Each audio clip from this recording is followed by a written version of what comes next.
গ্রাম বাংলার প্রাণচাঞ্চল্যে ভরা ঐতিহ্যের একটি অবিচ্ছেদ্য অংশ হল নানান মেলা ও লোকজ উৎসব। শীতের কুয়াশা নামলেই দেশের বিভিন্ন প্রান্তে জমে ওঠে এমন সব আয়োজন, যেখানে গ্রামীণ সংস্কৃতির চিরচেনা রূপ ধরা দেয় নতুন আবহে।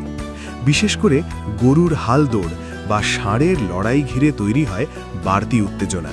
সম্প্রতি এমনই এক গরু দৌড়ের আয়োজন হয়েছিল একটি প্রত্যন্ত গ্রামের বিস্তীর্ণ খোলা মাঠে। সকাল থেকেই আশপাশের গ্রাম ছাড়াও দূর দূরান্ত থেকে ছুটে আসেন শত শত মানুষ, কারো হাতে মোবাইল, কেউ বা পরিবার পরিজন নিয়ে। মাঠ জুড়ে যেন বসে যায় ছোটখাটো উৎসবের শহর। চায়ের দোকান, ভাপা পিঠার স্টল আর দর্শকদের উচ্ছ্বাসে পুরো এলাকা মুখর হয়ে ওঠে। কিন্তু আনন্দের চূড়ান্ত মুহূর্তেই ঘটে যায় অপ্রত্যাশিত ঘটনা। প্রতিযোগিতা চলাকালীন হঠাৎ দুটি শক্তিশালী গরু নিয়ন্ত্রণ হারিয়ে দৌড়ে বেরিয়ে যায় মাঠের সীমানা ছাড়িয়ে। একটি দ্রুত দূরে সরে গেলেও অন্যটি সরাসরি ঢুকে পড়ে দর্শকদের ভিড়ের মধ্যে। মুহূর্তের মধ্যে উৎসবের হাসি বদলে যায় হুড়োহুড়িতে। যে সামনে পড়েছে তাকেই ধাওয়া করেছে ক্ষিপ্ত গরুটি। চারদিকে চিৎকার, দৌড়ঝাঁপ, কারো চটি পড়ে গেছে, কেউ হোঁচট খেয়ে উঠে আবার ছুটছেন প্রাণ বাঁচাতে।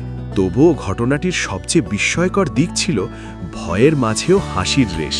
দূরে দাঁড়িয়ে থাকা অনেকেই পুরো দৃশ্য দেখে হেসে কুটি কুটি, কেউ ভিডিও করছেন, কেউ আবার ঘটনাটি নিয়ে তাৎক্ষণিক রসিকতা করছেন। পরে সামাজিক যোগাযোগ মাধ্যমেও ছড়িয়ে পড়ে সেই ভিডিও, শুরু হয় মজার মন্তব্যের বন্যা।